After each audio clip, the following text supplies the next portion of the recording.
You're watching Advisor Talk with Frank LaRosa. It's the only podcast offering unfiltered guidance and direct advice for anyone in the financial services and wealth management industry. Learn more today at eliteconsultingpartners.com/podcast. And now, here's your host, Frank LaRosa. Hey everybody, welcome to the show. I'm Frank LaRosa, the CEO of Elite Consulting Partners, and I am the Financial Advisor's Advisor. I'm here with my COO, my right-hand guy, Dale Dempsey. How you doing, Dale? Doing great. Good day. Can't wait to put it all out there. New episode. Little hot today, but that's okay. We'll take it. Yeah, it's a little hot. We'll take it. Hey, before we get started, just wanted to say thank you to everybody that's been listening to the podcast, downloading it, subscribing to it, leaving reviews. We really appreciate it. It's been a great start. We're going on our sixth episode, and we appreciate all the great feedback that we've been getting, emails about topics that people want to hear about. So we really appreciate it. Yeah, and if you're a first-time listener, thanks for joining us. We really created this show for financial advisors, broker-dealers, RIAs, and just want to give updates, insights on topics that we think might affect you, your practice, your business, your clients. Yeah, today's topic is all about being comfortable with being uncomfortable.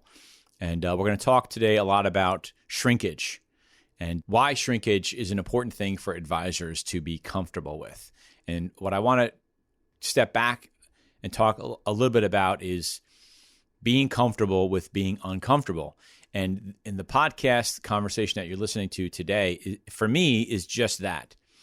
It's something that I've been wanting to do for a while, but quite frankly, was reluctant to do because I was uncomfortable with the whole idea of speaking on a microphone and being recorded and doing all the types of things that make a lot of people uncomfortable.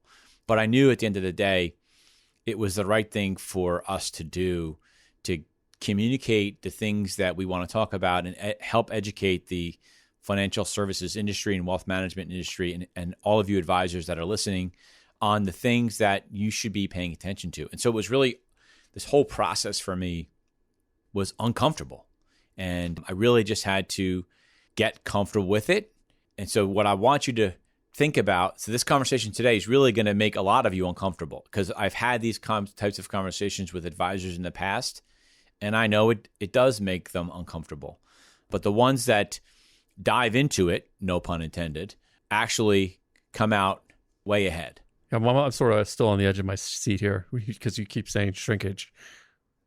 What are you? So, or are you saying uncomfortable? What are you getting at? So what we're really talking about and what we're going to talk about today is, and this is sort of on the heels of us coming into what advisors should be doing right now, mid-year reviews, looking at their book of business, their practice, and analyzing where they're at relative to their goals, relative to their revenue, assets, and the number of accounts and clients that they have. And we're talking about this because we've just been having a lot of conversations over the last month or so with advisors. And Dale, I've heard you on the phone with some of these advisors where they are complaining about the number of clients that they have, the number of households the firms are trying to push them to open in order to hit bonuses. Yes. Merrill Lynch is just really doing this, or I should say Bank of America is really, and they just tweaked it again, right? So advisors have to add more. Yeah, this is interesting. Yeah, but this isn't an old concept, actually. Not an old concept. For firms to do this. And Merrill recently, it's funny because it's sort of like what's good for the firm may not be good for the advisor, may not be good for the client. And the idea was, okay, you bring on more accounts, you're growing. Counterintuitively to scaling your practice in a different way by focusing on a specific type of client. Yeah. Right. And so the conversations that we've been having are about advisors complaining that their firms are trying to incent them to open up new accounts. But really, at the end of the day, that is counterproductive to the growth of an advisor's business, because the more accounts you have and households you have, the harder it is to really service them. And for a lot of reasons, right? It stresses out your clients, your client service associates. There's more phone calls coming in, more client meetings, more questions, more emails, more of everything. And there's only so many hours in the day that an advisor and the advisor's team and staff can spend on their clients. And so what I'm going to be asking everybody to be thinking about today is getting rid of, shrinking their client base in order to grow. And that's really uncomfortable to a lot of people. I talk to advisors a lot where, sort of a new account's like their whoopee, right? It makes them feel comfortable that they open up a bunch of new accounts this year. When really, at the end of the day, those new accounts aren't really accretive to the growth of their business. And if anything, are really subtracting from what they're ultimately trying to get done. Everyone talks about wanting to get bigger accounts, but you're still willing to open up small accounts. And so when we talk about shrinkage, that's what we're talking about. For everybody else that was thinking it was something else, get your mind out of the gutter. That's not what I was talking about. Yeah, it's interesting too. If you're looking to sell your practice or buy another practice, this is something that comes up time and time again. They're looking at, either the seller or the acquirer, especially I hear this a lot on the acquiring side. Yeah, well, I might acquire the business, but only a certain portion of the business. It's too many accounts and it disrupts my service model. I'm gonna have a hard time maintaining the level of service capabilities for existing clients. And if I'm bringing something on, a practice on that doesn't fit into that, for the person selling, that's a challenge too, right? So you think you want all these accounts. Guess what? If you're selling it down the road, it may not make sense. No, it works against you. Yeah. I always look at the number one reason why clients leave a practice is not because of price, not because of performance. It's because of service. And if you have too many accounts, not only can you not implement sort of wow factor kind of stuff, but you can't do the things that you want to do with your better clients. Hosting events, it's going to cost you more money to host events. Sending out calendars, sending out different whatever gifts you want to send out. Those are the types of things that are really detraction of your business and going to hurt you in the long run. Just, as clients get older, there's going to be things that you want to spend more time with them on. Again, spend more time. And you can't do that if you're talking to a client that has $50,000 or $100,000 that doesn't want to pay you a lot of money. Every time you charge them a fee, they want to question you about it, which brings up another aspect of it. It's sort of a mind drain, right? If you're a successful advisor out there, you're always thinking about your business and you're always thinking about your clients. And your job should be to make sure that you're giving your best clients the best service. But if you get a phone call from called a C or a D client who's busting your chops over some fee that you charge, giving you a hard time because their account is down 1%, it's going to wear you out and sort of drain your brain. And then also when your best client calls, it's like you don't want to talk to them because you're worn out. Well, that's not good. No. Okay. So at what point do you get rid of the C clients or the D clients, or is there, was there a model that? Well, you really shouldn't have D clients. So one of the things that you should be looking at is it's not really at what point you get rid of them. It's really how do you evaluate whether you should get rid of them or not. And one simple rule, and this doesn't relate to any size client. This could be your best client. It could be one of your biggest clients, and with some latitude, right? But if a client calls and every time that client calls and you roll your eyes because you just don't want to talk to that client, they should not be in your business. Even if they're a big account, because it's a drain on, again, you and your staff. The other thing that you should look at is it's not always about the revenue or the assets that a client has as well. You can have a great client who has a small amount of money with you because he's a CPA that works with executives and refers you a lot of business. So that individual can be a great client. And so there's all these different types of ways to analyze a client's book. What you should do is, and you have to think about this, and after this conversation, I hope you go back to your office. If you're listening to this on the way home or listening to this going to the office in the morning or whatever, or the weekends, really just think about, do you even have a way to do that today? Do you have any idea which of your clients are, platinum clients or gold client, platinum, gold, silver? Come up with a service model where you can identify who is who. I've had advisors use first class, business class, and coach. Platinum, gold, silver. The basic one is ABC. And then again, notice I'm not adding a fourth in there because I don't believe that you should have a fourth. Okay, if you have again, unless, and they don't really qualify as a fourth, they really qualify as a C, and that's like the Gen Xers or the up and coming attorney, just graduated law school, works for top 25 law firm, maybe only making, or she's only making $250,000, $300,000. If they're in New York, for example, and there's scale, so a first-year lawyer is going to make about $200,000, but they probably have $200,000 in law school loans. But that's a person that's going to have some wealth down the road. So with that kind of client, you have to actually have a service model to work with that client. I don't want to call it like a service desk, but you have to have something, and that could be maybe a junior advisor on your team that works with those smaller producers. They're a junior advisor. They can relate to that advisor better than maybe you can if you've been in the business for 30 years or whatever. And so those are the types of things that you have to look at. And we're not saying just because a client doesn't have a lot of money with you, they're a bad client. It's what does the overall client look like, right? What does that profile look like? I would say you have to factor in revenue and assets, but then you also have to factor in, are they a center of influence, and can they lead you to more revenue and assets? That's what I thought you were going toward. Okay. Right? Those are the types of things that you have to look at. The other thing that makes people really uncomfortable when I suggest this is you should have not only a fee minimum, but an account minimum. And I say account. So for everybody listening, when I talk about an account, I'm talking about the household, the relationship. So the relationship should have no less than $250,000 in assets or $500,000 in assets. You have to look at your average household size and sort of take it down a little bit of a notch, and then draw a line in the sand with what you feel comfortable with, because you should be looking at what you're making per household. And so the way you have to look at that is how much is your total production divided by the number of households you have, right? And then look at your staff. If you're an advisor in a retail office, if you're paying for your staff, your different costs, look at the cost and divide it by your average revenue per advisor, per client. And then you'll figure out what your cost is per client.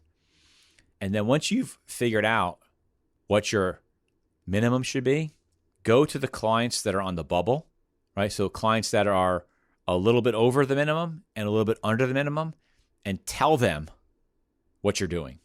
Have a conversation with Mr. Smith and tell him, hey, John, I'm giving you a buzz, or you can do it in a client meeting. I'm giving you a buzz because I wanted to talk to you about our new service model. We're really taking things up a notch. I really want to make sure that we're giving all of our clients that we have the best service model possible. And in order to do that, we have to sort of limit the number of clients that we have. And we have to also, and by doing so, we have to set certain minimum household sizes, because if we have too many clients, it's going to detract from great clients like you. And so you put it in that term, right? Because they may have been with you for a long time. Maybe they started with you, which is also another little thing you have to look at. Have they been with you for 20 years when you first started in the business? And there's some loyalty there. I get that. But have that conversation with the client and say, look, our minimum is $500,000. And they're going to say, well, Frank, I only have like 300. Are you telling me I have to go find another advisor? What you're going to say to them is, no, I'm just sort of setting the stage so that you understand where I'm taking the business to your benefit. And although you're below the minimum, I know that, we'll work towards, getting you, bringing in more assets. I know you have an account over at Merrill, or you have an account over at Morgan Stanley. Maybe you can bring that over. But the other way we look at a client is the types of referrals that they can send us. So I just want you to understand, if the client has given you referrals, you can say, thanks for the referrals in the past. I just want you to understand the types of clients that we're looking for. So when you're thinking about referring clients to me, you have some idea of the levels that we're looking for, so that we're not taking on small accounts and then having service issues with you. And just articulate that. And I can tell you almost to a conversation that you have, they will either bring you more assets or they will refer you clients and most clients refer up, right? So they're going to refer you a client bigger than them. They feel proud that you're doing this, that you're not asking them to leave. It builds a great relationship. When I was an advisor back in the day, I had those conversations, and that's how they went. But it was uncomfortable to have at the beginning. I trusted my branch manager at the time because I had a high service model, and I just couldn't, delivering that level of service and the number of meetings and those types of things was difficult. So have that kind of conversation. When do you have that? Is that ongoing throughout the year? Or is that I think 6 months? that's why for those of you listening, why we're having this conversation today, because I think that as a practitioner, you should work on your business at minimum twice a year. When I mean work on your business, meaning from, sort of step away, look at it from an outsider's point of view, and look at the gaps. What are you doing well? What can you do better? What can you improve on? And that includes everybody on your team. And July is a good time to do that. It's a little bit slower. It's quieter in the office, so you have some quiet time to do that. And then you should be looking at it at the end of the year. But the end of the year comes up fast. And so if you just push it off because you want to go on vacation or whatever, then if you're only doing one a year, you're just not going to be able to get ahead of it. And part of the exercise that I'm asking you to do, in addition to coming up with a service structure, right? Platinum, gold, silver. For each one of those levels, how are you differentiating the service model to those clients? So you can go to your platinum clients and tell them what you're doing. Bring them inside. Tell them what you're trying to get accomplished, but deliver something different to them, right? So maybe it's meetings once a quarter versus semi-annually for the gold. It's special dinners, higher end restaurants, special events, off-site events, whatever you have interest in doing. Most of the times your clients are like you, so they have the same types of interests. Do some things like that. And then for your C clients, your ABC, Platinum, Gold, Silver, even have some things for them. So for us, we have something similar where we, for the holidays, we give out sort of gift baskets and all those types of wine things. And it's based on a sort of client level. Our best clients get the biggest gift baskets. Our medium-sized clients get the medium-sized gift baskets. It's just really important to articulate why you're doing that. And they will appreciate that because they know that you're doing it in their best interest. And, they're going to be proud of it. They'll help you grow. But I know it's uncomfortable. If you trust me, as some advisors have done in the past, I've had advisors that sort of went all in and trusted me when I said this to them. And they've come back to me and said every time they gave away a client, which I'll get to in a second, every time they gave away a client, they brought in 2x in assets of what they gave away because they were spending more time with their better clients. Instead of giving it away, because I could see a lot of advisors maybe talking about right? The pipe dream of, the advisors, the client's going to hit the lottery. Oh yeah, right. The uncle's going to die and give him all this money. Can you just split that with another advisor, or do you think that's a bad idea? I do think it's a bad idea because one, the rich uncle thing, or we used to call it the Prince of Brunei.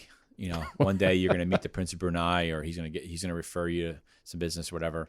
It doesn't happen that often, and you end up holding on to clients for a long, long, long time that you shouldn't. But to your point, and this is a little bit controversial also, and I use sort of the expression like, burn the ships at the shore, right?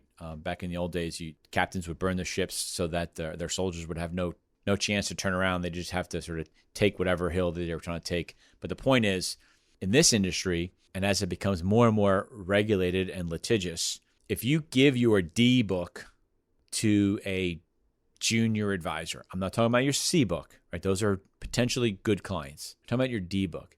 You give those to a junior advisor on your team, which is really, really doesn't accomplish anything. But even if you give the D book to an advisor in your office and you have some split, like, I'll take 20% or 10%, whatever, it doesn't matter what the split is. that client is still going to have some type of connection to you. They're still going to call you. They're going to want to talk to you once in a while. And now all of a sudden you're making even less money in that client. But even more so, where I don't think you should do this, is you're still carrying the risk of having that client. You have liability. You have liability. Doesn't matter what your percentage is. That client sues because that young advisor did something dumb. You're going to get named in the lawsuit. It doesn't matter if you're 1%. So besides the upside of giving it to the younger advisor would be the revenue, maybe not much, but then what, the experience? Is that why people do it? They give the younger advisor some experience working with clients? Yeah, because you're going to, look, the young advisor has to get some experience. And it's the chicken or the egg, right? They can't get experience if they don't have any clients. So by having some clients that they're working with, right? And I'm not saying, throw the clients to the wolves, like they're going to be not taken care of the right way, but they're small accounts. So, a small fee to a brand new advisor is a big deal. They'll pay a lot of attention to them because they won't have any accounts. I mean, when I was a trainee at Prudential Securities, I used to tell clients that, hey, look, the beauty of me being young in the business is I don't have a ton of clients, so I can really pay attention to you. And it's the truth. And so, look, Merrill Lynch has Merrill Edge. So they send their small accounts to Merrill Edge. I'm not saying send all your accounts to Merrill Edge, but the typical advisor on the Merrill Edge desk is a younger advisor. So there's less that they have to worry about because smaller accounts have less complicated issues as it relates to their accounts. It's pretty simple stuff. Mutual funds, maybe some bonds, whatever. Not really a complicated practice or anything complicated like estate planning, structuring, irrevocable life insurance trusts, things like that. And so you're not really doing a disservice to the client. If anything, you holding on to D clients and never calling them, not paying attention to them, thinking you're going to take, $100,000, stick it in a mutual fund where you're collecting 1%, you're doing those clients a disservice. So I don't really want to sort of belabor this point because I think if you're listening, I think you've got the point. What I'm asking everybody to do is really get comfortable with being uncomfortable around this conversation and be comfortable with shrinkage because shrinkage will help you grow your practice in the long run. So with that said, addition by subtraction. Addition by subtraction is a great way to look at it. Thanks for watching Advisor Talk with Frank LaRosa. If you enjoyed this video, make sure to check out some of our other episodes. Don't forget to like, share, and subscribe to our channel, and we will see you back here next week.